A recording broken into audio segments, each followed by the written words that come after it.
You are listening to Faithless Brewing, a Magic the Gathering podcast for the Spike Rogue.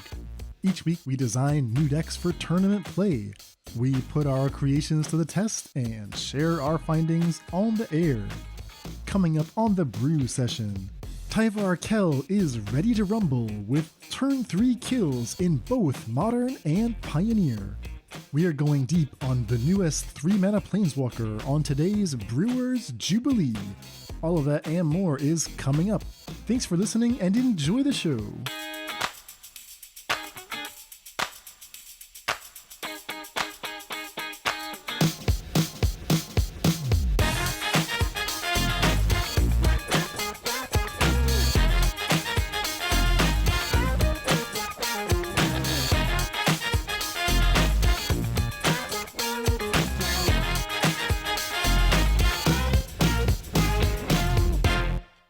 Welcome to the Faithless Brewing Podcast. I am David Robertson, coming to you from a suddenly balmy Twin Cities, and I am joined by my guy from the Southern Lands. He is Mordekaiser. Mord, what's going on, buddy?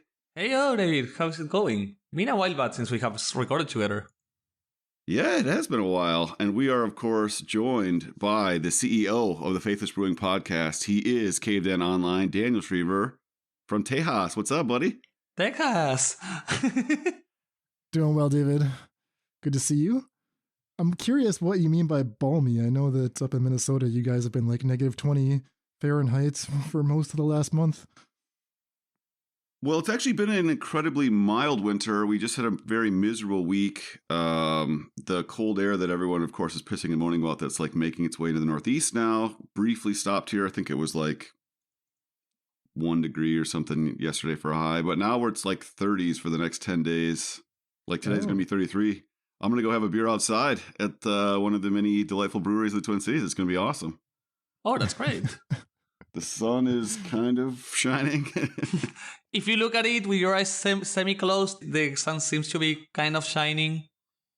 Also, like, shout out to the Minnesota women. They still don't want to mess up their hair. So you see people like walking a reasonably long distance from where they park their car to the bar or restaurant with no hat on.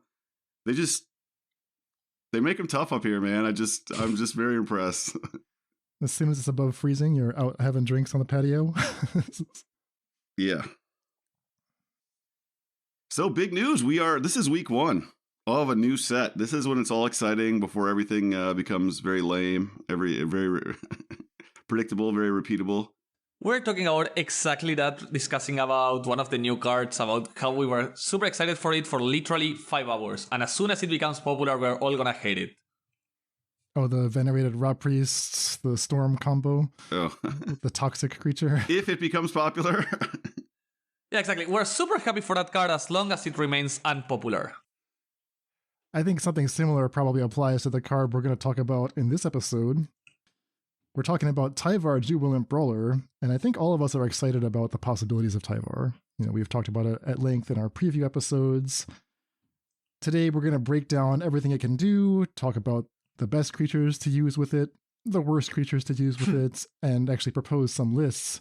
But I've also been doing some research, seeing what other Tyvar lists people are proposing, and I'm now afraid that there's just going to be like an obnoxious Tyvar deck that everyone's playing in a week's time. Really? In which format? In Pioneer, Vannifar, Prime Speaker Vannifar. Oh, that's funny. I mean, I have a list proposed. I mean, Vannifar is just such a bad creature. I actually don't think that deck's going to be very good. I hope not. You have no faith in the Vannifar? I mean, I have played a ton of Vannifar lists. Unlike all these people who post Vannifar lists, I've actually played dozens of Vannifar leagues. It's just a very, very poor creature. Like, giving it haste isn't that good. Okay. And you have a space in all these triggers. It can be disrupted by removal, so it's not like pod lists. Like Vannifar can die at any point whenever it taps or activates the untap mechanism. It has to repeatedly untap a bunch of times. You have a bunch of spots for removal there, so it's like actually disrupted by normal spells. Not to mention like counter magic wrecks it, graveyard hate destroys the deck. Like the usual weakness to everything.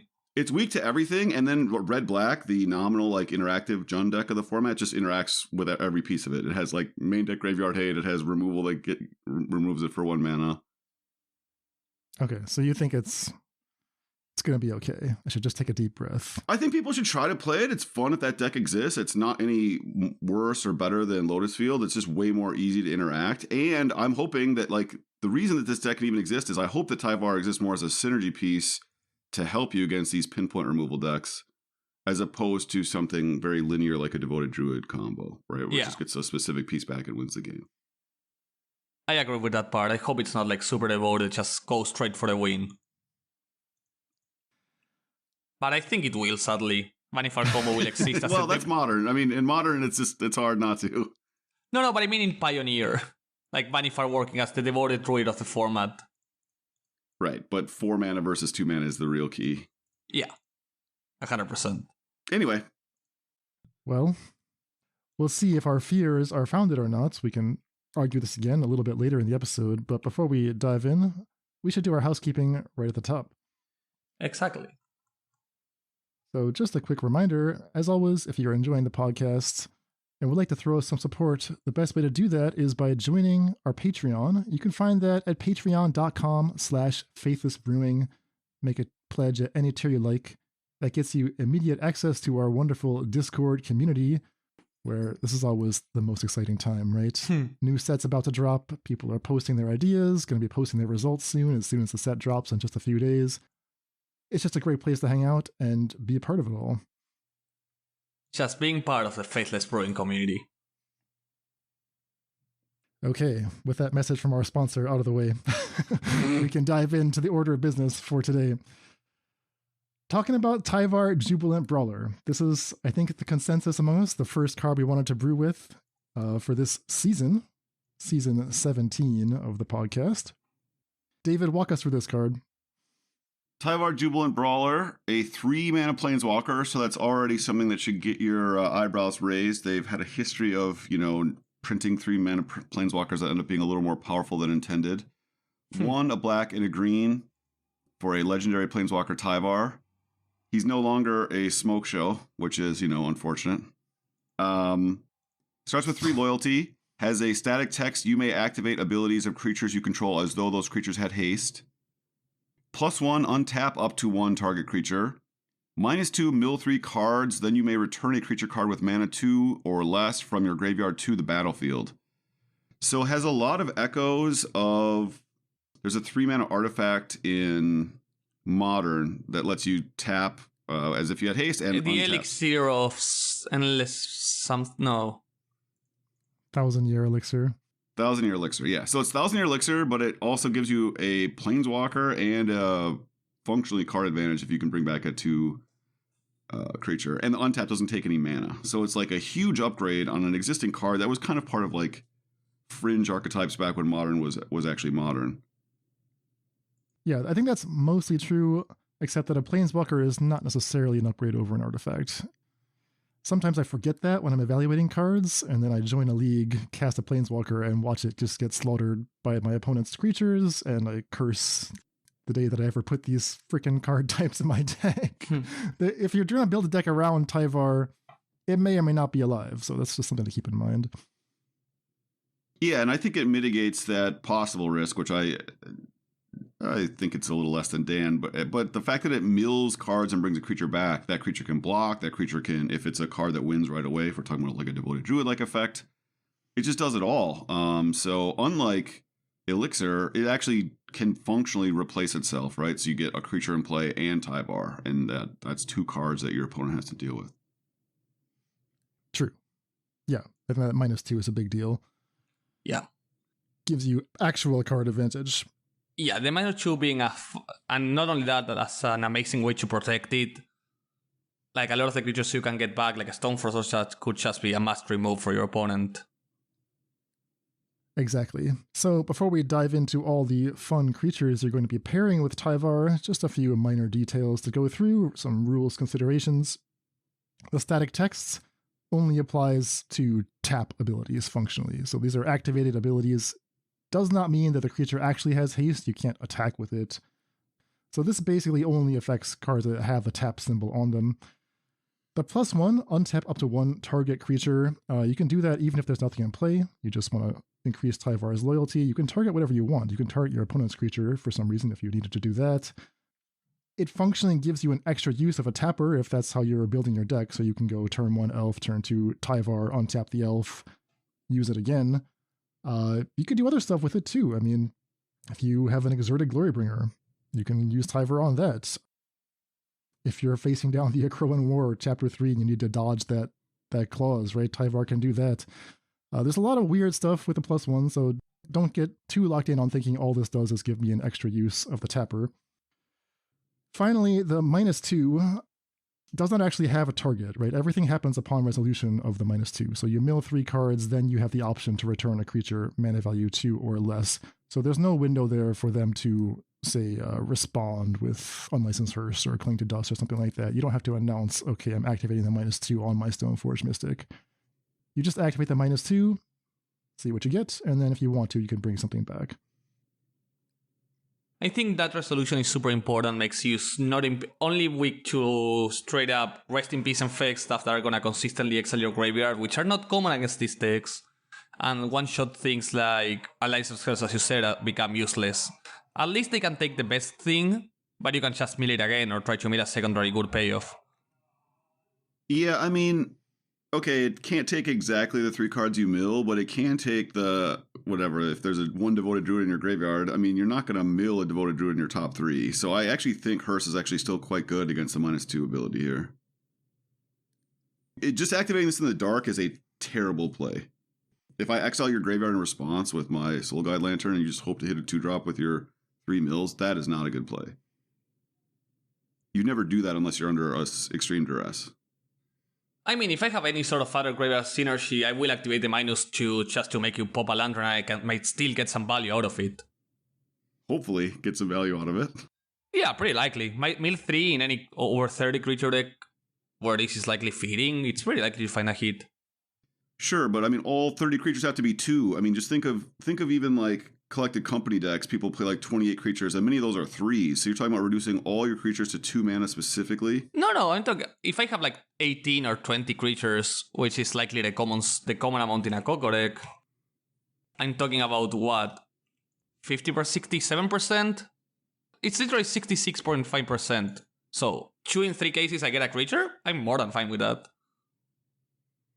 Yeah. I mean, playing my Planeswalker and maybe doing something that's tough to me.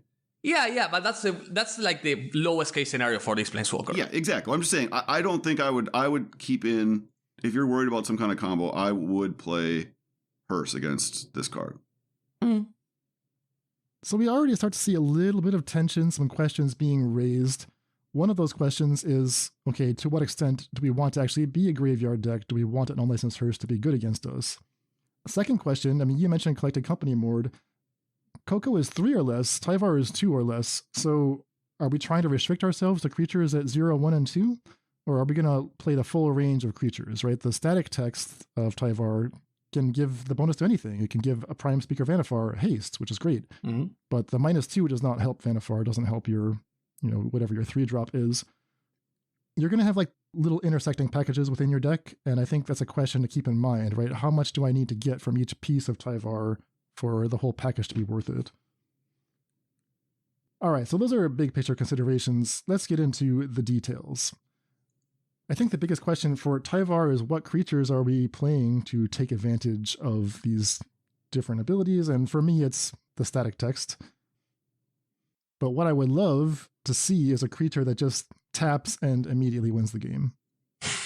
I mean, Vannifar is likely the closest we have ever seen to that, but Devoted Druid is also pretty close. Also Snoop. Yeah, Devoted Druid and Snoop are interesting because they also meet the criteria of the -2. So they're not just creatures that, when they're in play, giving them haste is important, but they can also come back with haste. Yeah. So getting it both ways is so much better than a card like Vannifar, which you might cast Vannifar in response. I kill your Tyvar. Like, oh man, Vannifar seems pretty naked there. Like, are you passing the turn back to me? And you can't get Vannifar back, obviously, with Tyvar. So cards like Devoted Druid, cards like Conspicuous Snoop, those are, now obviously we're talking about modern in this case, but those are very attractive in a way that Vannifar is not. I mean, you do have Snoop in Pioneer, but without the combo, you're not playing Tyvar in your Snoop deck. Correct. And the mana is impossible. Red is not trivial. Shun mana for double red turn 3 BG is not common. Stoneforge Mystic, another card that can be a quote-unquote win, depending on certain matchups. I completely missed the Snoop because I was searching for creatures that have the tap text on them, and that doesn't actually say tap anywhere on the card. It's the loophole. Exactly. Yeah, I think Devoted Druid is by far the best of all these because even without the help of Tyvar, it was like already a deck for a long time in Modern. Not good right now, but it could easily be good again. And we've seen, how devastating even an effect like Postmortem Lunge can be. Just giving the Devoted Druid haste makes the deck much more annoying to fight against. But there's also this second tier of interactions where Devoted Druid taps for 2 mana if you wanted to. Right, you can tap it once, put a -1/-1 counter on it, tap it again. So the interaction between a Druid and Tyvar's +1, you can go mana neutral on a Druid the turn you play it with Tyvar. You can actually go up a mana if you're willing to use the -2, if you're willing to kill your own Devoted Druid. So you get 2 mana from it immediately, thanks to the static text. Kill it, just kill itself by adding another counter, Tyvar -2 it back, and then activate it 2 more times. If that's relevant, right? So there's actually like a lot of weird options with Devoted Druid specifically that I think is going to make that a very powerful combination with Tyvar. Yeah, there was actually somebody who 5-0'd with the Devoted Druid list, I don't know, like 3 weeks ago. I'm forgetting their name, I apologize. And then they tweeted out, just like, take my list and replace these 3 or 4 cards with Tyvar. And we've got like a very powerful deck. You're talking about upgrading 4 slots in a list that already 5-0'd. Were they suggesting to play the full playset of Tyvar? Oh, yeah. I think if you're playing Devoted Druid, you're playing a full playset of Tyvar. Because the card that combos with Devoted Druid is also 2 mana, and then they were playing Stoneforge Mystic, and Stoneforge Mystic can find equipment that also combos with Devoted Druid, so you have 12 cards that, again, Tyvar does both things, and giving haste to Stoneforge Mystic in the mid to late game is actually quite powerful.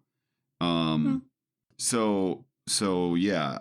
I'm guessing like those 12 plus 4 Tyvar, and then whatever else you want to play is kind of like the shell.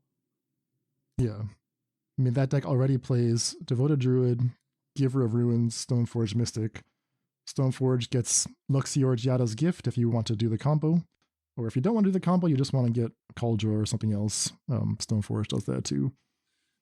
Yeah, then you think like in the mid to late game or whatever, like, okay, your Jund opponent or your blue-red opponent, like you just has killed your creatures and everything else. You just like Tyvar, bring back Stoneforge, play with haste, your 5 mana whatever, or your 7 mana artifact, and it's like, it's just a crazy value mechanism as opposed to a card that's all in on combo, right? Like, Devoted Druid is not just a good card if you aren't doing the combo. It doesn't do very much, but yeah. Tyvar can be part of the combo, or it can just be part of the value plan, or it can be both in the same turn. It can also get you back stuff. I can really see the line happening eventually where you just -2 on the Tyvar with little creatures in the graveyard and you just hit a Giver of Runes and put it into play without your opponent, like tapping down a Vial and putting in a hasty Giver of Runes, disrupting every plan your opponent might have.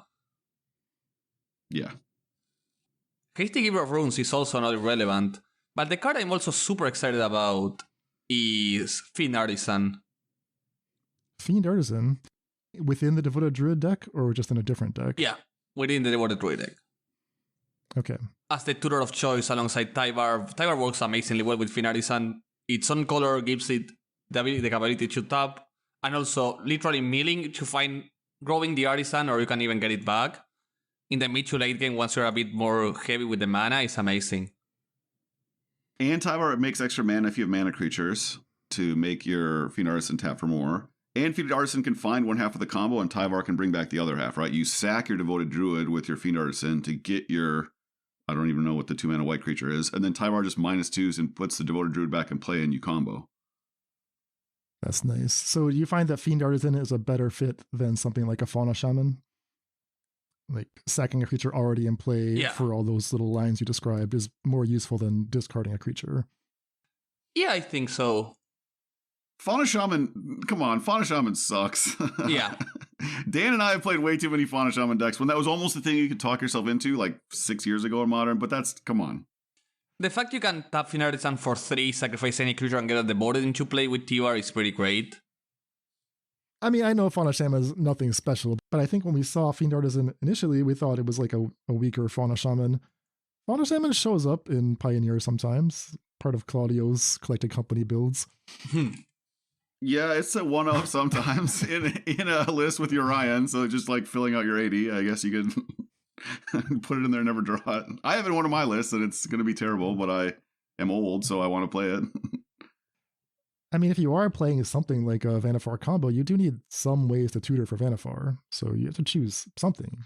Fauna Shaman, Fiend Artisan, Eldritch Evolution, like one of these cards is going to make the deck. They're all bad. In that context, at least. Yeah, the fact that Fiend Artisan does not need to just find Vannifar, and as Mort says, just becomes a beater by itself. Like if you're just milling a bunch of cards, or your opponent's casting removal spells to disrupt you, if Fiend Artisan is a Tarmogoyf that with Tyvar also becomes crazy, that's when you're talking about something that's a very powerful card. So, apart from Devoted Druid, other creatures that tap to win, Mort, you mentioned Conspicuous Snoop, but were you actually seriously considering Tyvar for Goblins, or was that just more of a technicality? No, there has been some chat about a full-on combo with Tyvar, having like the full-on 4 Snow, 4 Matron, 4 Harbingers, playing the 4 and playing like full-on combo. Trying to go hard into the Snow, playing 4 Unearth as well. That sounds bad to me. But do you actually? Yeah. I don't know. Do you think this is going to be?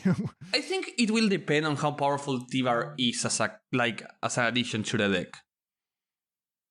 Like if Tyvar is only there and doesn't grant you any amazing wins or any fast wins via haste, no, it's not gonna be amazing.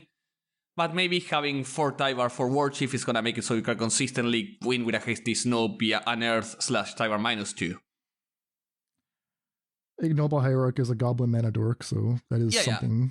So you will have the 4 Ignobles, the 4 Unearth, 4 Tyvars, 4 War Chief, 4 Snow, 4 Harbinger, 4 Matrons, 4 Mogwai Marshal, and I think 4 Skirks are super low curve and try to just combo them out.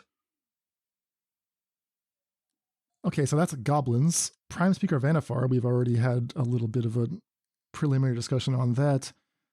Does it tap to win? At this point, I think yes, it does. So the fear is that a turn 1 Elvish Mystic casts a turn 2 Tyvar. You get to untap the elf if you want and attack for 1 or something. Then on turn 3, you can, in this Christmas land, cast your Prime Speaker Vannifar. It will have haste, you immediately sacrifice the elf and begin the Vannifar chain. So that, in theory, can deal lethal damage on turn 3. And David, you've got a list drawn up that we'll get to that in a bit about exactly how that chain works. So this is one of the things that could become annoying if this actually turns out to be good. So that is, I think, a clear example of tap to win. Another example, actually just in our Friday episode, Mort and I were talking about this new Walls combo deck. Yeah, and this is amazing. They're getting back Overgrown. I think you would have to seriously change the deck out of Coco and such. Yeah, that's the tough part, right? Tyvar, is it better than Coco? Not necessarily. No, but that deck plays Arcades. It plays some bad cards that are likely even worse than Tyvar. And not Coco hits. So you can keep the collected company, you just have to identify other cards to cut. I mean, you already said you thought the second Duskwatch Recruiter, the second Arcades were easy cuts. Maybe we don't need 2 Staff of Domination, maybe just having 1 Trophy Mage and 1 Staff is enough. So yeah, it's possible. Yeah, I think just giving haste to an Overgrown Battlement is already extremely valuable. And you know, when they play the card, what was that 1 drop? The Walking Bulwark? Yeah. They play Walking Bulwark. That gives haste for 2 mana. Tyvar gives haste for free and reanimates the Overgrown Battlement with haste. So yeah, you still need some Bulwarks because it's also your win condition by giving everything Arcades text. Yeah. But Tyvar might just be a way to like turn 2 battle, like something like turn 1 Bulwark, turn 2 Overgrown Battlements into turn 3 Tyvar, Battlements, Saxbane Guardian, Core Kill. Doesn't seem impossible. Like playing an Axebane Guardian for 3 and it tapping for 4 mana on turn 3. It sounds good to me. And maybe I'm just high on this because recency bias. But yeah, if you don't know what we're talking about, go check out our previous episode in our Picks of the Week section. So those are the combos that jump out to me as like the most likely ones to actually benefit from Tyvar. But I do want to ask you about some other more suspicious combos. So these all involve tapping creatures in some way. So first of all, Jeskai Ascendancy. At some point in Ascendancy, you do tap or untap the Sylvan Caryatid or the Paradise Druid or even the Emery a bunch of times. Do you think that that combo benefits at all from what Tyvar is offering? No. That was a fast no. And in Pioneer, the mana is absolutely hideous. You cannot play the mana in Pioneer. So if you're talking about Modern, that's a more interesting question. Although I don't think there's a lot of Sylvan Caryatids running around in Modern. No. I want you, Dan, to sell me on an ideology you plotted the other day. I want you to sell me on Jegantha plus Tyvar. Okay, so hear me out. Tyvar is Jegantha compatible, so you'll always have Jegantha available. Jegantha, although nobody knows this, I recently discovered this while doing research, Jegantha actually has an ability to tap for mana. Scientists have just discovered this. Taps to add 5 mana. Did you know this? It taps to add 5 mana. 5 mana that you can only use to pay for colored mana. Exactly, and then you can use Tyvar's +1 to untap Jegantha again. So the turn you cast Jegantha, you can actually tap it, Tyvar +1, tap it again. You can actually add double Wooburg, 10 mana, to your mana pool immediately off Jegantha, coming from the Companion Zone. So does that actually do anything? Well, kind of. So here's a couple of cards you could pair with that. You could pair Golos, if you had 2 extra mana lying around. You could activate the World Tree. That is enough to activate the World Tree combo, even without 6 lands in play. World Tree gets a number of gods, so there's a kill there with a couple Purphoros and some Klothys. Or if you're in Modern, if you just want to do some Purphoros and some Changelings, that also works. You can activate Door to Nothingness if you're old school and want to stay classy. What do you think? I mean, is that crazy? Like, assuming that, you know, the Jegantha is free, the World Tree is pretty low cost, and, you know, I have to just come up with some other reason why I want Tyvar in the deck. I just want Tyvar because he's cool. I'm looking for excuses, not for reasons. I kind of like it if you also combine, like, Kiora does the same thing without giving haste, right? But so if we go like 3 Jegantha main deck, 4 Kiora, 4 Tyvar, 1 Jegantha as a thing, and then maybe just like Caryatids and stuff to do it the hard way if we don't get to Jegantha. My worry is that your clock is basically non-existent. Like, your proposed kill happens pretty late in the game. At the same time, I do like, you know, Tyvar, I think, is a lot of times in decks like this going to end up with a bunch of extra mana. So that's the turn that you just put Jegantha into your hand. It's not crazy. Like, I think this deck cannot win like sideboarded games, but I think as a game 1 deck, it doesn't sound actually that bad to me. And yeah, you can't ever beat control. The problem is the clock. The way you're describing winning is actually very legitimate. You're just like so slow. Yeah. I think the biggest detriment is that the previous versions of World Tree combo, they all used Yorion as the companion just because you have to hide these gods in the deck somewhere without them interfering too much with the game plan. You need the 80 card deck in order to make it not suck so much to draw all these extra copies of Purphoros and Klothys. So maybe this is a deck where we keep Jegantha's companion and we just play 80 cards anyway. Big deck energy. I have a friend who is just obsessed trying to hope Tyvar will work with Doughty Voidwalker and just wants to play a Doughty Voidwalker rock deck, and I can't convince him that that's going to be a terrible idea. Oh, for value. Okay, hold off on the value for a sec. I got to propose a couple more combos. Okay. We We can't stick to the combo yet. Okay. So my verdict there is I like the combo, but the deck will be bad. But the combo itself is good. The problem is everything else you have to play around it is bad. Then my point is, if we find a way to win in a more efficient way with that, then like just put that shell somewhere else, and when we get the right win condition, then we're ready to go. Okay, another suspect combo, Gwenna Eyes of Gaia plus Acererak the Archlich. You do need another cost reducer, but the theory is that Gwenna taps for 2.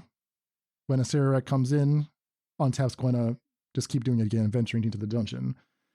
Gwenna unfortunately, is CMC3, but you do have to like untap with it. That's part of the reason why that combo sucks. That's one of the many reasons, the other being it's bugged on Magic Online. Do you think that there's any hope for that with Tyvar? I don't think Tyvar changes anything. The other problem is all these cards are very unique. You have to find an Acererak is the actual main problem. So your deck still needs to play like Coco to try to find Acererak. The haste part of the Gwenna is not even that big of a deal.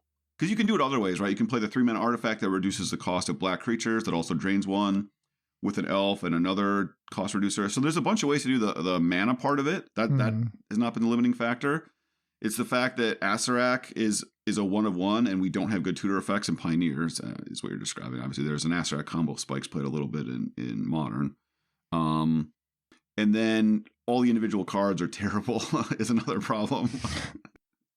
Yeah, I'm thinking it would be like Collected Company as my main way to find the combo pieces, but maybe I build the rest of the deck with Mana Dorks, Fiend Artisans, and Fauna Shamans, which do benefit from Tyvar. Going back on the Fauna Shaman train, we can't abandon the Shaman?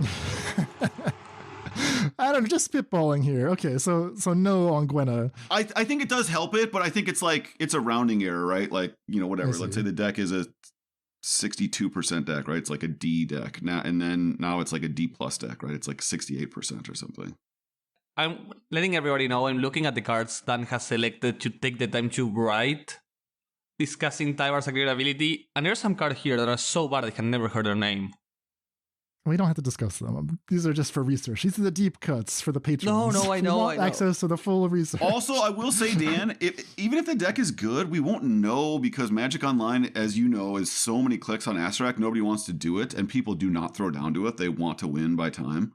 So it's one of those that, let's say it was actually like a little better than we thought. It was like kind of tier 2. We wouldn't know until we had a paper tournament, and somebody like some psycho like you or me or somebody would have to like figure out that the deck is actually pretty good and like run it in paper a bunch of times and then like unveil it at a paper tournament because no one wants to grind leagues in this way. I have that issue with a pauper card. In a pauper deck I want to make, but the card is not empty show legal, which means if I wanted to play that deck, I would have to figure it out all by myself. Yeah. It's the exact same problem. All right, so that is a no on Gwenna. Sad Gwenna. What about Diamond Lion combo? All right, tell everyone what Diamond Lion does, and the forgotten MH2 card. It's I was literally hoping you knew.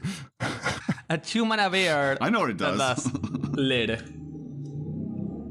Yeah, so it taps to discard your hand and make 3 mana of any color. Activate only as an instant. That's the Lion's Eye Diamond restriction. So basically, before you can spend the mana, you have to complete the discard in your hand. Yeah. It's best used to cast an Echo of Eons from the graveyard. This is a Modern Horizons card, so we're not talking about Pioneer at all. Is there something here, like a bootleg Lion's Eye Diamond combo? With Tyvar, you can activate the Diamond Lion with haste, and you can actually do it twice because of Tyvar's -2. Okay, so and the point is the Echo of Eons can only be cast from your graveyard for the 3 mana. So the mill ability here actually kind of does everything we want, right? It helps find our Diamond Lion. It also puts, in theory, Echo of the Eons in the graveyard. It has to be either in our hand or in our top 3. That's actually starting to become a thing to me. I am actually kind of a believer in this. I don't know what the rest of the deck would look like. Sometimes you see it paired with Narset, sometimes with Riddlesmith. I'm not confident in this, but maybe you can noodle on this for a while. You're our Modern expert. I can noodle this, but the hopes are low. The other card that you might pair with Diamond Lion is Goblin Charbelcher. Yeah. That actually was like a fringe build of the Charbelcher combo deck, was just throw some Diamond Lions in, because once you have the Charbelcher in play, the Diamond Lion gives you exactly enough to activate it. Now, how would that work with Tyvar? Well, maybe you're just building like a blue Charbelcher deck with, you want like Emery or something who can get back the Diamond Lion or the Charbelcher, and then the Tyvar provides you a burst of 4 to 6 mana off the Diamond Lion, and that's enough to recast and activate the Charbelcher. That sounds dreamy. Suspect, but Blue Belcher. Just throwing that out there. But so then you also can't play lands in your deck, right? In your Charbelcher deck? Okay. Correct. Yeah, it's an interesting like deck building question, right? Because what you're saying is actually sweet if it happens. It's sort of like the god combo you described. It's like when you get to do the combo, it's sweet. You just have to play all these gods in your deck and then never draw them because you need them to be in the deck when you do your thing. Yes. All right, this last one is for you, David. What about Kiyora's Follower plus Unctus? So Kiyora's Follower, just so people know, is blue-green for a 2/2 that taps to untap any other target permanent. Kind of a cool card. It's actually like, well, again, I think lots of cards are underplayed. Underexplored. With Unctus, if you have 2 Kiyora's Followers in play, they can untap each other, infinitely, and you can loot through your deck, right? And you can win in a variety of ways, but you're probably going to play the blue from a 1/3 that you win if you have less cards than your devotion. I don't think that it changes anything there, right? It just gives haste to those cards. Haste and some, protection from removal. You can get back the Kiyora's Follower. Yeah, so the problem, well, maybe it's something. The thing is, like, Coco already gives haste to your creatures, right? Like, functionally, like, Cocoing on their end of turn is the same as Tyvar. So Tyvar has to be a thing where it actually finds the pieces. Now, all the other untap effects cost 3, and Unctus itself costs 3. So Tyvar is only good with specifically Kiyora's Follower. Okay. The Sultai mana base is okay, although not great, and Kiyora's Follower being blue-green is tough. But there might be something there. Like, you'd have to play 4 Coco, like 3 Tyvar, and then everything else is just a combo, and you'd have to really find Unctus, or you lose. It's Unctus or Unctus. Well, it's making me think that the -2 from Tyvar actually helps you play stuff like Eldritch Evolution more plausibly, or Fiend Artisan, or even Vannifar to find these pieces. I think you can Neoform in this deck, likely.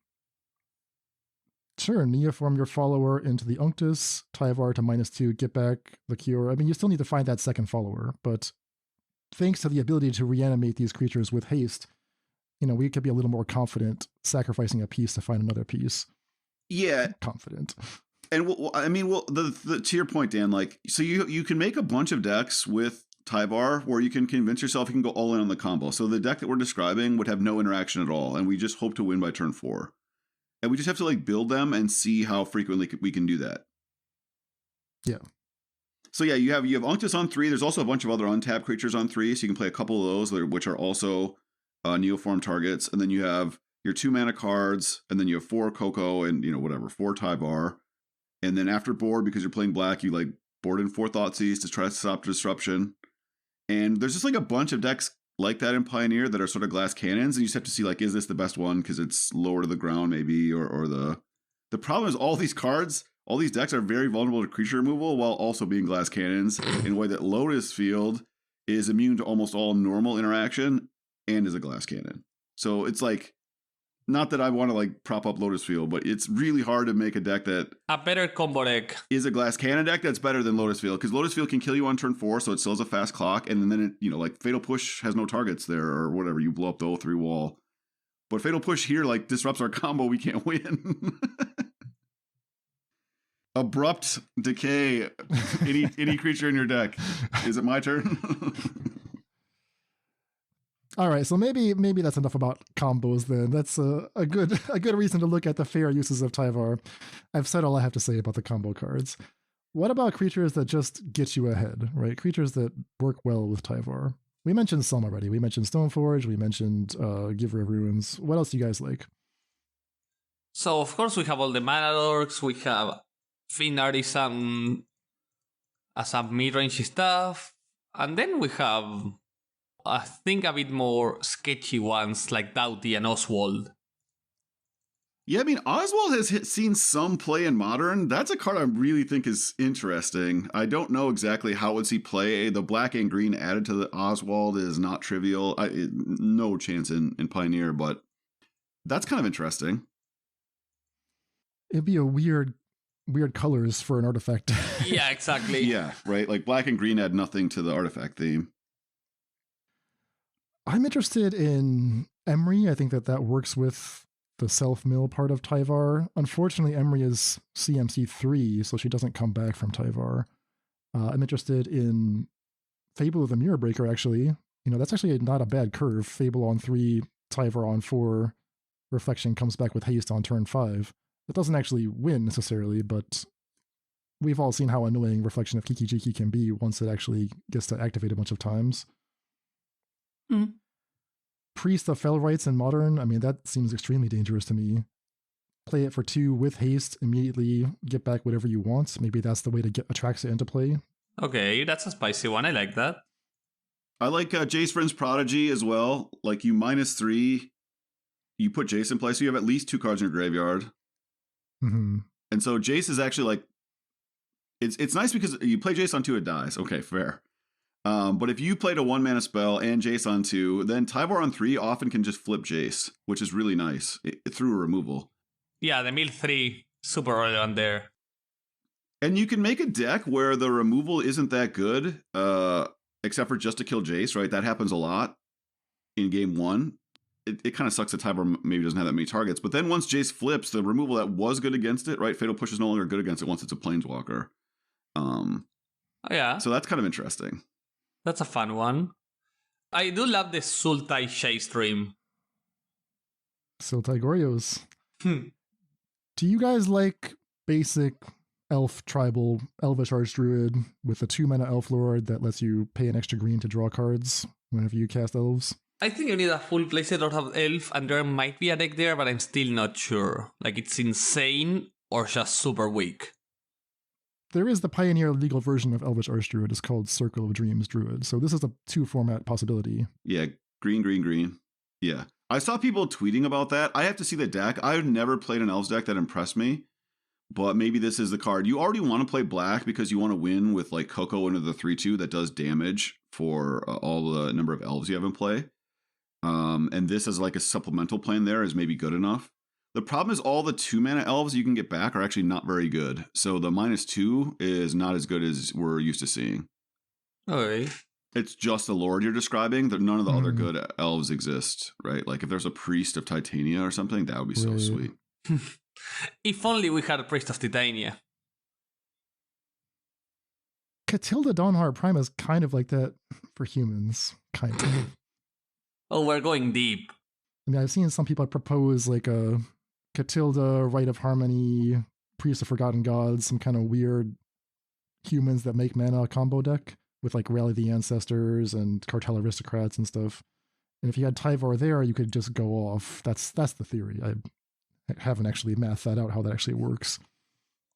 Yeah, and, part of it is I will just admit, like, I don't play a lot of tribal decks. If people who listen to the podcast know, I don't propose a lot of them. The only person who had success with humans in all of Pioneer is Claudio, and he's not proposing lists like this. So that's the thing that kind of like raises my eyebrow, is if someone else is saying this is a thing we could do or should do, why isn't the best humans player by far in Pioneer even thinking in that direction? Like, Catilda's the only tap ability that we're really describing of a human, right? There isn't any other one. That's the main issue, right? You need Catilda. Well, there's Priest of Forgotten Gods is the other one. But I guess it actually, maybe I shouldn't have described it as a humans deck. It's a Rally the Ancestors deck that happens to only play humans. Oh, okay. That's a different lie. Yeah, Rally decks have existed for a while, though. So this just makes a few cards better. I guess it does also fill the graveyard. That's interesting. Not my specialty either, but just something that I came across. The thing with all these graveyard decks is like red-blue is kind of fading. I'd still call it a tier 1 deck, but people are cutting some of their main deck graveyard hate. They're only playing maybe like one hearse on the sideboard, and they're playing like Piling Needle instead. The random graveyard hate is the thing that was keeping all these other decks down. Like after board, everyone just has a way to just beat you. So if people are cutting that because blue-red is a little worse, then that helps all these other, tier Z decks that can't like work. Yeah, Greasefang sucks. So there's not a lot of reasons to play hard graveyard hate right now. Yeah, not many decks. It sucks until you play it and you're like, man, what the hell's going on? Why is my opponent turn 3 Greasefanging me? Greasefang sucks until you play against Greasefang. I just saw Fire Shoes had tweeted out some metagame stats, and Greasefang was one of the absolute worst performing current meta decks. Below only mono green. The thing is, like, the thing that keeps Greasefang down is that red-blue just plays a main deck 1-mana answer to it without any extra effects. But if, like, blue-red people play less of, then people cut their graveyard hate a little bit more, and then blue-red keeps Abzan down. So if blue-red drops a lot, then people play less graveyard hate, and one of Greasefang's bad matchups goes away. So it's like a weird force multiplier. But again, the problem is blue-red and Greasefang are both better graveyard decks than Rally the Ancestors, so you just catch random strays. Like, no one is playing hate to stop your Rally the Ancestors deck, but they're ready for Greasefang or whatever, and then they just freaking roast you. All right, so we have 4 actual deck lists from David and Pioneer. Before we get to those, last chance, do you guys want to give a shout out to any of these other random creatures that happen to work with Tyvar? I have a long list here. All right, I want to shout out to Mord's friend, whoever that is. I actually love the idea of Dothy Voidwalker and Tyvar. That just seems awesome to me. I hadn't really thought about it until you said it in a way to mock this person. And whoever he or she is, I'm actually on board for that. That sounds really good. He's a player that has been playing for a long while, and it's still a Shan lover. You know the archetype. Yeah, a savvy veteran in the process. He knows. A savvy veteran plays humans, plays Shan, unwilling to transform. Like, you just Thoughtseize whatever with Dothy Voidwalker out, and eventually you're going to get a Dothy Voidwalker back to cast whatever sweet spell you're like. You're going to get to cast their... It's like, whatever. Llanos vamos! Like, we're ready to roll! So you go turn 1 Thoughtseize, discard something, turn 2 Doughty, turn 2 discard again, turn 3 Tyvar, and somehow it survives, and turn 4 you go Doughty. Well, you have to Thoughtseize with Dothy Voidwalker in play, right? Oh, yeah. So we go turn 3 Tyvar, turn 4 Doughty, Thoughtseize. Yeah. And then you play Grief too, so you can do it like for free. Perfect. And you just face turn every single game. And then maybe you're playing like the mill can be good if you play like what's the red-black creature that escapes from the graveyard? Like filling your graveyard is relevant there. I would play Priest of Felrites. I think that would be a nice way to complement the package. Oh, yeah, sweet. Yeah, we can play actual good cards if you want to. We can do that. And then you also just hose every graveyard deck randomly because you're playing 4 Dothy main deck. All right, so we like Dothy Voidwalker. Well, I do. I don't know about we. I don't want to bring more down to my level. I also like Emery, Dan. I think Emery's actually interesting. The fact that they both fill the graveyard means like you can, even if you miss on creatures, you can just find stuff for Emery to cast. So what I'd really start to look for is interesting artifact creatures that cost 2 or less that we'd want to bring back. I don't know what those are. Well, there's a Steel Overseers on this list, as is Hangerback Walker. I don't know if those are doing the right kind of artifacts, but they both work with Tyvar. Hangerback Walker doesn't exactly come back into play with Tyvar. I mean, it briefly does until state-based effects are checked. Correct. Renowned Weaponsmith, if you want more ways to get your Diamond Lion Goblin Charbelcher mana. I'm talking about. Okay, all right. Or maybe it's not Charbelcher, maybe it's something else, but you'll have a lot of mana for the graveyard. So Steel Overseer pumps itself, right? It's all artifact creatures, not all other? Correct, yeah. Okay. What about you, Mort? Any creatures here in this long list? I'm super excited about the prospect of a Priest of Felrites or a Jace brings Prodigy archetype. Like, Priest of Felrites into Atraxa seems like a insane dream. Just played in a super grindy shell that's mostly interaction and a reanimation Tyvar plan. Might suck or might not. Likely sucks. You'll never beat my 4 main deck Douthty Voidwalkers. I mean, it's a new meta. You're never going to get your Reanimator plan on. You can't go through all these Doughtys, and when you kill back, I just Tyvar it back. They're unstoppable. Goryo's Vengeance works with Jace, and it works with either Gristlebrand or Atraxa, whichever one you decide is better. One reason that people might still play Gristlebrand is because it allows you to draw 14 and then draw some griefs to like disarm the opponent. So that could be a way to do this. And then Priest to give you a little more of that reanimation density while making Tyvar good. You're also going to have these awesome scenarios, right? Where you have the Reanimator spell and a Tyvar in play. You just have to do it blind, and like this turn you have to hit a target or you lose. So it's going to be great for content, is I guess what I'm saying. Oh yeah, the number of times I can see myself just casting turn 3 Tyvar and going, okay, -2 hit Snoop, reveal Kiki, win the game. and have the top 4 cards line up in a way where you just mill 3, hit a Snoop, and the 4th card is a Kiki. Content.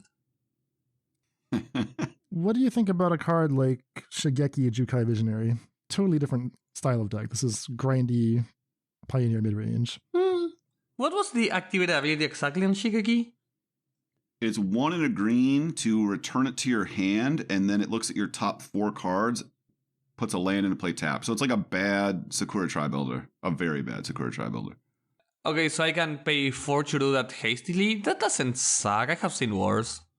Like, turn 3 Tyvar. Well, in theory, Tyvar brings it back into play. You block on their turn and return it to your hand. You can also... It also fills your graveyard with things it can put. You can channel it, get it back, bounce it to hand, and channel again. Yeah. And get back Tyvar with the channel and just do the most annoying loop I have ever seen in my Magic career. I mean, as someone who played a 4 Shigeki deck to a near 5-0, it sounds something I'd at least look at. Okay. It occurred to me that, okay, that's another surprise graveyard enabler, right? Like Shigeki and Tyvar both fill the graveyard incidentally. All right, well, keep these cards in mind. There's a much longer list for anyone who wants access to the extended show notes. Yeah, Dan went pretty deep into it. I don't know all these cards myself. Fadisha Seer. I didn't know this card existed before I saw it in this list. Oh, it's great. No, it's not. Weaver of Harmony. You want to double up your Leyline Binding triggers with haste. All kinds of stuff here. There's a lot of good stuff. Scrappier Recombiner. I would love for a Scales deck to exist with Steel Overseer and Scrappier Recombiner. And Arcum Daxon, because why not? All right, so those are in the extended show notes for those of you who are members of the Faithless Brewing Patreon. On to the deck lists. David, I'm going to turn it over to you here. You have, looks like 4 different sketches already completed for Pioneer. Yeah, okay, so first list. I had proposed a Sidisi Brood Tyrant list not too long ago. I 4-1 with the first time I went through. The deck actually felt pretty good. I played it again. I think I won forward, and then I think I told everybody in the Discord that I was off it. So one of the things that's cool with Sidisi is she mills, and there's a bunch of random cards that mill. Old Rutstein is in the deck. Liliana Des Majesty happens to mill. Also, it's a reanimator effect. So if you mill your Titan of Industry, Liliana can get it back. If you just have a Sidisi in play, Liliana pluses, makes a zombie, and possibly if it mills another creature, makes 2 zombies. So you can go wide and tall. I was playing the 3-mana Liliana that's legal in Pioneer in that list because it does mill. The plus doesn't kill very much. Tyvar is just a way better version of that. So it mills already. It can get back something while it does it, though, instead of putting it to your hand. So that's way better. It doesn't require black in a deck that's 3 colors. That matters a little bit. And then I had the idea, Dan and I have I don't want to include Dan if he... The card Eternal Scourge is actually insane against Jund way back when Modern was Modern. Armored Scrapgorger is a really interesting card. Dan was teasing me for calling it a werebear, but it is. It's like a werebear. It is a werebear. It's main deck graveyard hate, which is relevant against a few archetypes. It eventually becomes a 3/3, so it's a little different than Sylvan Caryat. It starts trading, and 3/3 is the magic number, right? Trades with Bone Crusher Giant, trades with Graveyard Trespasser, trades with the 3/2 vampire that makes a zombie, right? Or excuse me, the Harvester. So it trades with everything. Eternal Scourge is also 3/3, and red-black cannot get rid of it. So with Armored Scrapgorger, we also have our own Graveyard Trespasser and a Murderous Cut. We're also alluding towards this engine, if you want to call it, where we just keep putting this 3/3 in play, and it just trades. Every time it's in play, it blocks the 2/2 from wherever. So it's just a mid-range plan. We've just increased our matchup spread across mid-range because we're playing Eternal Scourge. We've increased our matchup range across all graveyard decks because we're playing 4 main deck Armored Scrapgorgers. And then we still have our unfair plan where we get back Titan of Industry to go over the top of other lists. Okay. And we're interactive. 4 push, 4 Thoughtseize, right? The 3 Tangle Flora Hedron as extra lands. Yeah, so our creature density is high because we have to mill creatures to trigger our Sidisi. Yeah. I like this. A few one-offs that seem a bit weird, but the Eternal Skull Armor Scrap Gorger shenanigans just look beautiful. So the Scrap Gorger is really the featured card here. That's the reason we're confident that Tyvar will actually do something. Without the Scourge, there's almost nothing in the deck that benefits from Tyvar's static or his +1. I'm wondering if we should add more creatures like that. I do like the Scrap Gorger. I think it's Werebear and Deathrite Shaman combined into one. It's beautiful. And you're getting around the biggest challenge for the Scrap Gorger is that you don't get the oil counter unless it successfully removes something from a graveyard. So you will run out of graveyard targets. But not in this deck. Here you have Tyvar and Sidisi to fill up the graveyard. Yeah, worth noting, if the graveyards are empty, it doesn't get an oil counter. Like, if it doesn't get you exile something, it just does nothing. Just doesn't get the counter. It gets mana, but not a counter. Yeah, the other thing I hated in the previous version was you were playing 4 Tassiger to take advantage of all this milling, but Tassiger sucks. It can't attack freely into things. It's easy to go over the top of it. You don't ever get the card back that you want. Like, it draws whatever card they want you to have. It's very bad. So now we don't have to play that. Eternal Scourge, much better than Tassiger, weirdly. And Armored Scrap Gorger has to take a card out of the graveyard. So if you filled your graveyard with a bunch of stuff, you don't want to play too many cards with Delve because it actually must remove cards from a graveyard if it can. So if your opponent has no cards, you've already stripped them clean, you're going to take away your ability to Delve. That's why there's only one Delve card in here, which is Murderous Cut. I will say it was really hard to find cards with tap ability. I was like, oh, is there some cool card I could reanimate? You know, that like at 6 or 7 that we never play. There's no card, maybe because they know that we want come into play effects on our big mana cards. I searched for rare cards, creatures, 4 or greater in all Pioneer in all colors. There's nothing that intrigued me with the tap ability with Tyvar, which is really shocking. Literally nothing? I mean, there are a few cards, but I mean, you'd have to look them up more. I mean, I didn't even remember some of them existed. It was stunning how bad they were. Sometimes they're just all bad. Like there's no fixing. And then Tyvar also, because it can untap mana dorks, just makes our like fairer plan better. Like you can cast Titan of Industry pretty reasonably, right? Like instead of casting it on turn 7 or 8, you can cast it on turn 5 or 6. It's not like Magical Christmas Land. And at turn 5, Titan of Industry is very good. A random treasure from Rodstain and a Scrap Gorger make it so casting isn't impossible at all. Yeah. See, you have one copy of Priest of Forgotten Gods, maybe just to remind us that we should consider that card for this show. What if we went harder on Priests and we played like Stitcher Supplier and other crappy stuff, like, cheap fodder, so that I'm triggering a lot more self-mill and I don't worry so much about like this Titan of Industry reanimation ramp endgame. I just focus on Sidisi as like the top of my curve. So you wouldn't play anything in the far right. You wouldn't play Noxious Gearhulk. You wouldn't play either Liliana or the 3 Titans.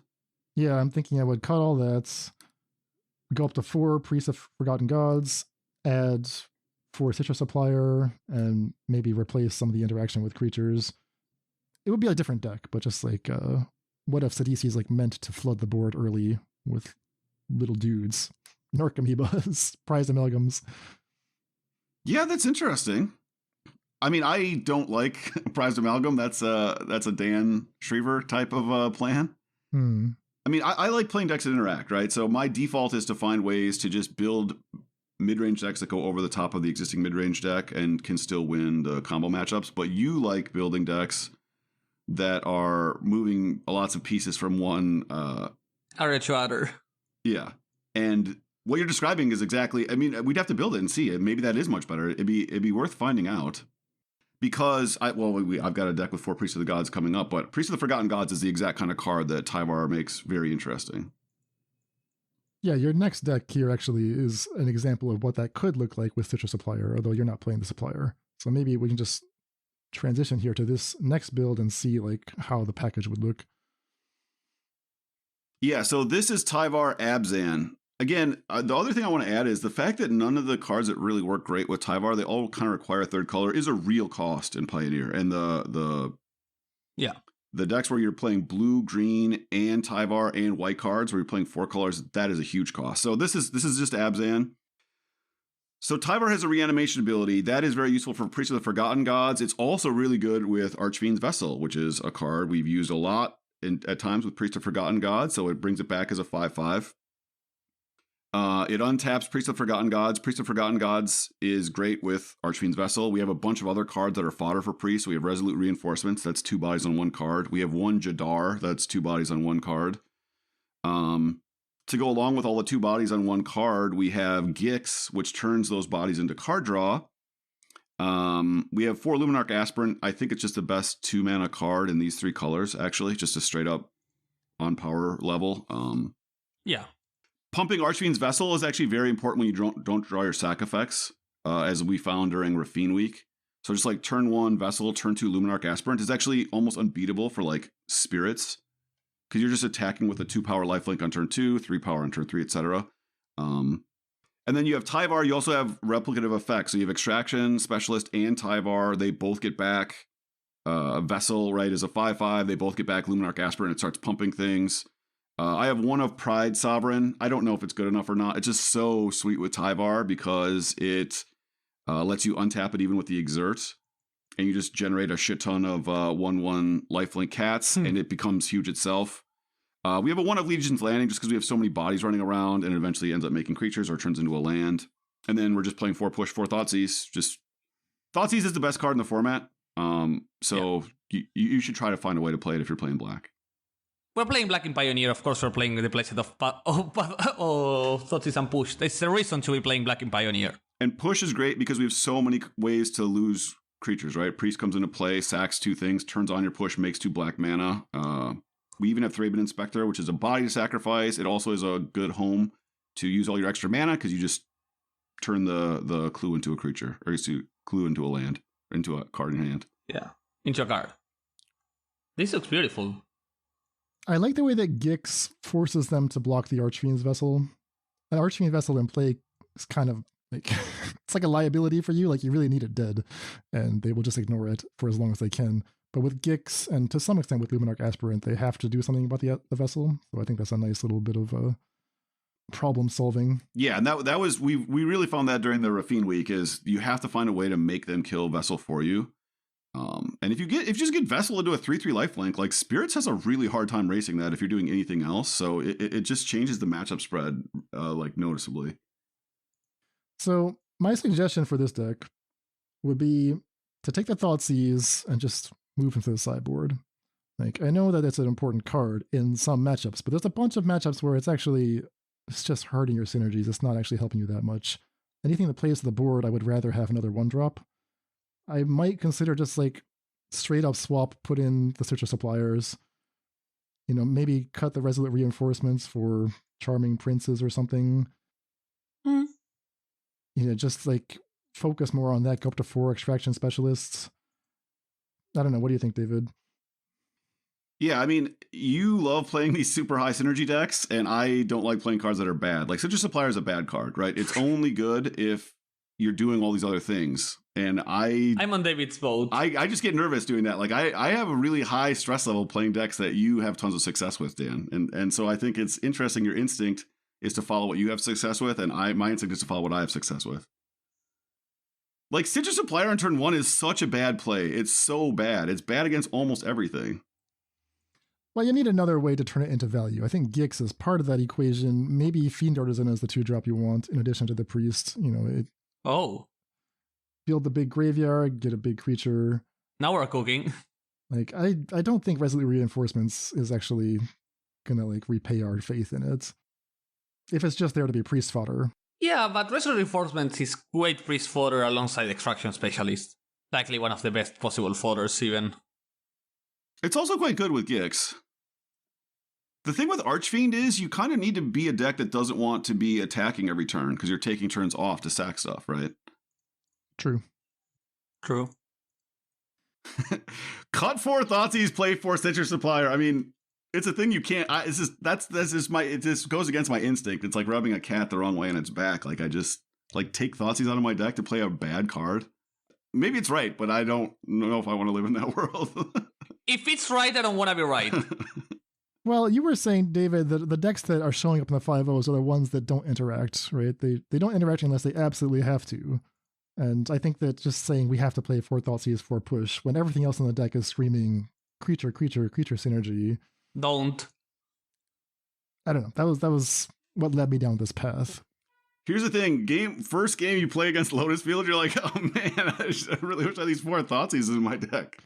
Now I only get to play 2 real games against them. I just have to draw my Thoughtseizes in my sideboard games. I will say, if you do what Dan does, if you're doing what Dan proposes, it's not wrong. You could then main deck Thalia. Right? If you just you could cut all the 1 mana spells, and Tyvar's your only non-creature spell, then you could play like 3 Thalia main. Which is kind of what we were doing in the Rafine deck. I think I was still playing 4 pushes or some number of pushes for interaction. Screw it. Just play for Coco. Good. Could do. Take out Thief, take out Push, take out Landing. 4 of the bad card Dan is saying, add 4 Fin Artisan and... Sorry, add 1 Fin Artisan and 4 Cocos, and you have 31 hits. Options. And nothing can go wrong. There's options. All right, your next deck here does include Fiend Artisans, which is what's getting me thinking down these tracks. But you're not using it here for its attacking and blocking prowess. You're using it here as a tutor. Yeah, so this is a list. I mean, people had played a Bant list to a 5-0, playing this sort of, if you want to call it, combo. Prime Speaker, Vannifar, Extraction Specialist, Glasspool Mimic, Corridor Monitor. So what you do is you sack your Corridor Monitor, either sack a 1-drop to get a Corridor Monitor, or you sack a Corridor Monitor if it's in play. You get an Extraction Specialist, it brings back Corridor Monitor, untaps Prime Speaker Vannifar. You repeat this process until you get as many Extraction Specialists as you have in your deck in play. And then you continue on and get as many Glasspool Mimics as you have in your deck. So let's say you had all 8 in your deck when you started this process. You end up with 4 Extraction Specialists, 4 Glasspool Mimic, and on your last trigger with Prime Speaker Vannifar, you get a 3-drop that grants haste to everything. I have Tuk Rebel Fort, 3 mana 0/3 Defender Reach. Creatures you control have haste. Yeah, tends to be the best win con. In Pioneer. It's a limited card pool. So then in theory, when you got to untap with your Vannifar, you went from having a 1-drop in play to getting to attack with 8 3/3 creatures with lifelink.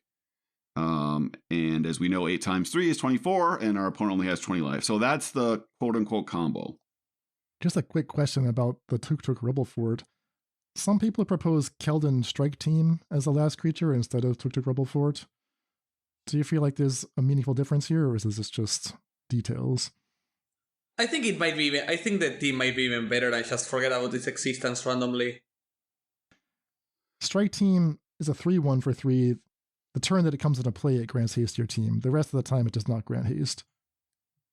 It seems better for the combo, worse in the meanwhile. The one thing I will say is this combo gets stopped by Stomp, right? Where the other one does not.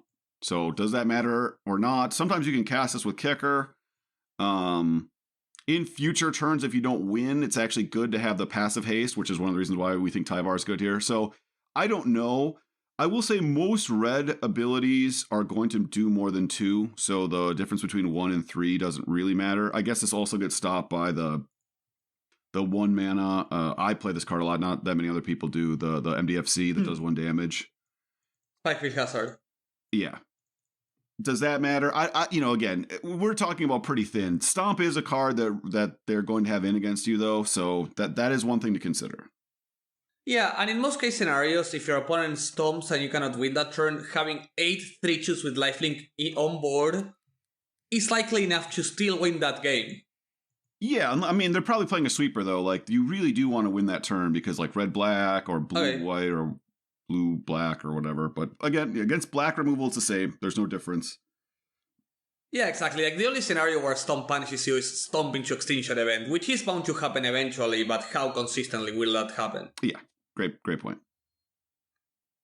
So yeah, this deck has Fiend Artisan, as Dan said. That is a card that is very good with Tyvar for the reasons that Dan's been elucidating. We have a ton of cards we specifically want to sacrifice, and the card that is really the highlight here is Voice of Resurgence.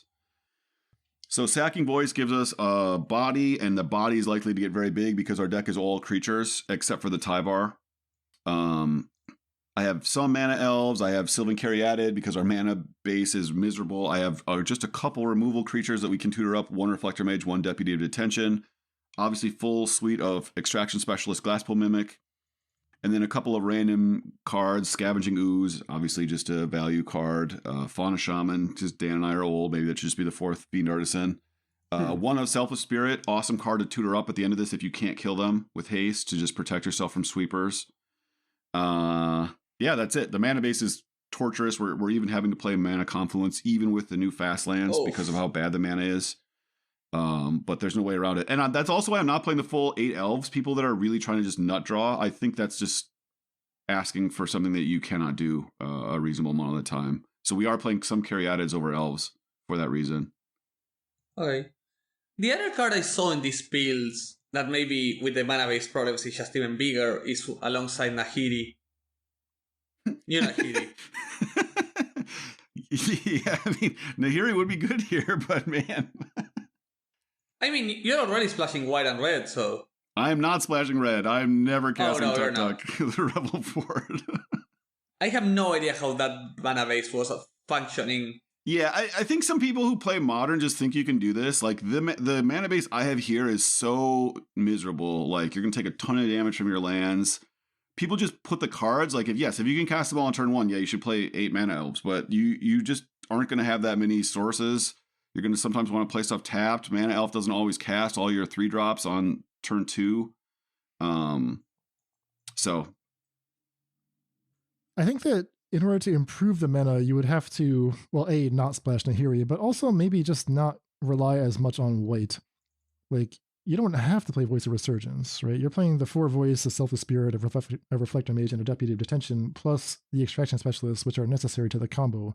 So you're basically a green-white deck, splashing black for Tyvar, splashing blue for the Prime Speakers, and also these Glass Pill Mimics that have to be there in the deck. The requirements get heavy, but what if I just, like, scale back on as much white as possible? Would that help me? Maybe? Sure, but I mean, you still have to have enough black on turn 2, but you have to have green on turn 1, and you still have to have blue untapped on turn 3 or 4. Also, then what are you sacking? Like, again, everyone wants to go all in on the combo because no one's going to interact with it. It's like, push stops this combo. That I'm, again, making a deck that assumes my opponent's going to cast spells. So. Okay. Maybe you shouldn't. Like, having a voice in play is really important when you go for the combo. That people are going to be like, man, it's really nice that when they disrupt it by killing my Prime Speaker or they can't cast Counterspell, it's like, your opponent can play blue-white control and just 3 mana enchantment, get rid of all your 2 drops or less. Like, the decks that people are proposing cannot beat that ever. They don't even have a way to destroy the enchantment. One other argument in favor of playing more Mana Elves is that I think this deck might have trouble finding the Corridor Monitor. Like, you've only got the 1, and you only have 5 1-drops to tutor for it. I guess the Fiend Artisans can theoretically do that. Yeah, that's what the Fiend Artisan is here for. That's his job. I think the all-in versions want to play Eldritch Evolution or Neoform. I'm guessing that it's going to be like the fair version will be something close to this, and a very unfair version that's all in will play Eldritch Evolution. Is how I think the decks will get bifurcated. And of course, the 5-color Nahiri version to rebuy the Prime Speaker. Of course. I mean, why not? Just go for it. Maybe it's good enough. Maybe the key was just playing extremely greedy mana bases. Also, just Pithing Needle's really good in general. I just want to point out to people, it's good against Lotus Field, and it's really good against this deck. The way, especially the shells people are proposing, cannot beat Pithing Needle. So I would just start to think about Pithing Needle as at least a 1 or 2 of in your sideboard in Pioneer. Do you know that if you add Nahiri to this pile, you actually have beautiful Niv Mizzet Reborn hits? And you can just, like, No. Eldritch Evolution into Niv for value. Maybe Deathrite Shaman as your mana fixer, because TYVAR'S milling your... Dan, stop that vote. Is it time to go to the next deck? Is that what you're telling me? It's time to move on. I mean, the moment you're talking about Vannifar Niv, we might be going at that duty. We've gone too far. Science is going too far. All right, let's pull it back. I mean, I also said that I would let you shred the plus Vicious Bubble and look at me, but... Pulling it back. Last deck, David. All right, so I'm trying to think of how long ago it was, but I had proposed and had some really reasonable success with the Soul Diviner Thing in the Ice list. So Soul Diviner, blue, black for a 2/3 zombie wizard, and it taps to remove a counter from a permanent you have in play to draw a card. Well, you want to remove the counters from Thing in the Ice, so that made sense, and I think we were playing 4 Maze Mind Tomes in that list. Well, Pioneer's a lot faster now. All the decks are very efficient, very fast, and you don't really have time to play like Maze Mind Tome, like tap it to scry, then tap your Soul Diviner to draw. So I kind of moved away from that list. I haven't really mucked around with it, but Tyvar makes it very interesting because the 2 creatures I just described are 2 mana, and Soul Diviner wants to activate the turn that comes into play, and Tyvar is a body, so it's already a Planeswalker. We were going to play weird Planeswalkers just to have extra cards that had permanents on them. So Tyvar pluses to untap Soul Diviner, and Soul Diviner removes that counter. So it's just an infinite Self-Howling Mind for you, if with nothing else. With nothing else. Because Tyvar adds a counter to untap, unlike Kiora. And then it can bring back Soul Diviner with haste. It can bring back Thing in the Ice to try to flip against whatever. And then again, I mentioned when we were talking earlier, Jace, Vryn's Prodigy is a card I'm, in general, skeptical to play because it dies to everything. But with this deck, with Considers and everything else, Tyvar actually lets you flip it very quickly. And then we're getting back all these value cards. We're getting to recast Thoughtseize, which I was just saying how beautiful that card is when I cast it twice. This deck list is so weird. And then we have Ledger Shredder is a card that also just gets random counters and also fills up your graveyard for Jace, Vryn's Prodigy. So we still are playing 1 Maze Mind's Tome. It's very cool. We have all these ways to draw. Well, we get to play Shieldred, which is a new card. We get all these benefits from all these extra draws that we're getting. It's also very good in the unfair matchup, trying to punish his Lotus Field. And then other than that, we're just playing a ton of interaction, which is, again, what I like to play. I like to cast magical spells that affect my opponent. So it's just removal, hand disruption, card advantage. That's all we're doing. When you first sent me these deck lists, David, I thought this was like using Tyvar in the worst of the options, but now I think this is the best one. I think this is actually like the most successful. You have sold him so deeply on the power of Soul Diviner, he has made a complete loop. Well, my thought process was, oh, there's only 8 cards that tap, but actually having seen more of these decks, it's actually very hard to get that number. Like very few decks play that many tappers. So this is on par or above average in that category. This deck sticks very, very closely to the 2 CMC. There's only the 2 Sheldreds on top. Everything else is eligible for being returned by Tyvar, and these are high value creatures. Most of the other decks are playing like pretty crappy mana dork stuff they can just ignore. This deck, these creatures can't be ignored. Like, they have to be killed. So, well, I don't know if that's true. But they're high value creatures. So in that sense, saying they must be removed when talking about Soul Diviner feels a touch too much, but we get the point. It's powerful. I'm convinced. That's all I'm saying. I like this one. Again, the splash, because Tyvar is green, is like really punishing. So your mana is like really bad for no reason. So you have to decide if Tyvar is worth it. But the old shell for this deck was not good enough. So you have to do something a little different. You felt like the difficulty was cards like Maze Mind Tome, just not affecting the board?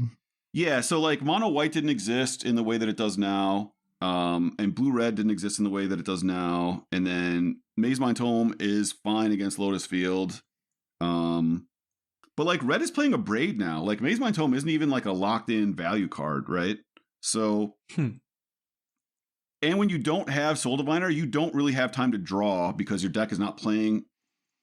Well, various versions were playing a little bit more at like counter magic, but Maze Mind Tome is just a fine value card if you have all this extra mana lying around, but you don't have the time to generate all that mana in Pioneer. Like the decks are super fast and aggressive, or they're very controlling. And mono green is back. You know, it wasn't really a thing at the time because Oath had not been unbanned yet. Well, Karn just locks all your mana, your tomes out of anything. They can't even add counters anymore. So, and then the Jace aspect is what kind of really interested me in this. Jace is another planeswalker that Soul Diviner can take counters from, because a lot of times like Jace will go to 2, it's already generated value, and then your opponent attacks it, and if they can't, they have to attack with like multiple creatures just to make sure it dies, and then you just, you know, block their 2/2 with your Soul Diviner, take a counter from Jace on the way out, and it's like a 3 or 4 for 1. Beautiful stuff. I think you do need like a Treasure Cruiser dig. At least one of those. If only we had stepped through. It's criminal to not play anything with Delve in this deck. You have Jace and Tyvar. This deck makes me sad Step Through is not Pioneer legal. For the one time. All right, so these are 4 sweet options. The expected Vannifar deck with some tweaks to make it more realistic in an interactive metagame. A blue-black Soul Diviner deck. Sidisi, ramp/aggro, and of course, the Abzan, Priest of Forgotten Gods deck. Anything else you guys want to mention for Tyvar? Any other ideas rattling around in your head for how to use the Jubilant Brawler? In my case, not quite, because the modern ideas I think are almost obvious disregarding gobos. Like, I think everybody thought about them, and it's just a matter of refining them and hoping any of them work. Yeah, I think the modern decks, I mean, definitely Devoted Druid is going to eat up most of the space for Tyvar there, but maybe we'll squander some ticks on these Diamond Lion brews at some point. Maybe a dream can happen. For me, I'm curious if there's some kind of just random Jund deck. Like, I like Blood Tithe Harvester. I like Fable the Mirror Breaker. These both happen incidentally. I have activated abilities.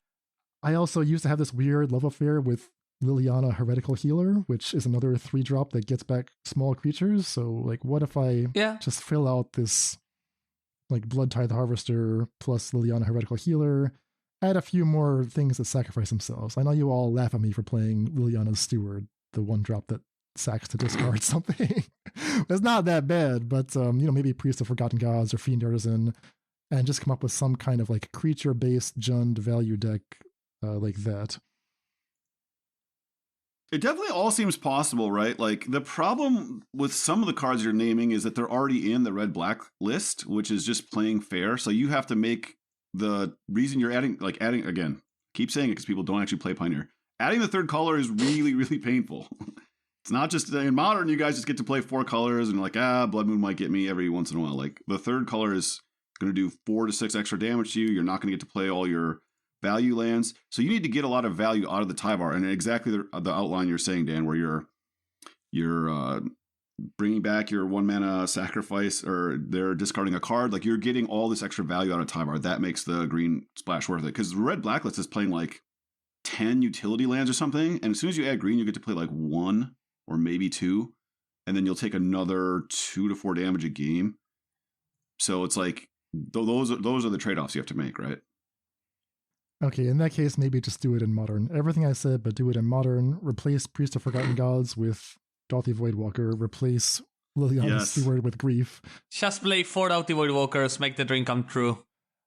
Yeah, turn 3, slam my Liliana Heretical Healer, and then play a Grief to trigger it. No. Then I uptick Liliana, go to 5, and then I get back the Grief next turn. We were subtly increasing the power level with every phrase, and then all of a sudden Liliana came back, and somehow Liliana came back. She's good. All right. We were increasing power level, we were being consistent, and all of a sudden Liliana just came back. Oh, that reminds me.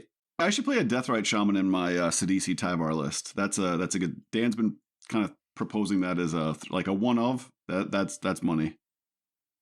Would be interesting. Not sure if that's a one of, but it comes back and makes mana. It comes back and exiles stuff from the graveyard. Yeah, you're right. It might be just relevant enough. Can't go wrong. What can go wrong with Finaris and Ban in Modern? It's got to be good enough. It's gotta be great. It's bound. All right, well, that's plenty of good ideas, plenty of bad ideas, something for everyone in this episode. Enough Tyvar for everyone. I think we better leave it here. So, David, Mord, I will bid you adieu. Yeah, take care, gentlemen. Goodbye, Dan. Goodbye, David. Thanks so much, everybody, for listening, and hope to see everybody around. Bye-bye. Deck list for this episode can be found at our homepage, faithlessbrewing.com. And tune in next time for even more brews from Phyrexia All Will Be One. Support for this podcast is provided by brewers like you. If you enjoyed this program, you can join our community at patreon.com/faithlessbrewing for Discord access, bonus content, and more. That's all for today. Stay safe, and we'll see you next time.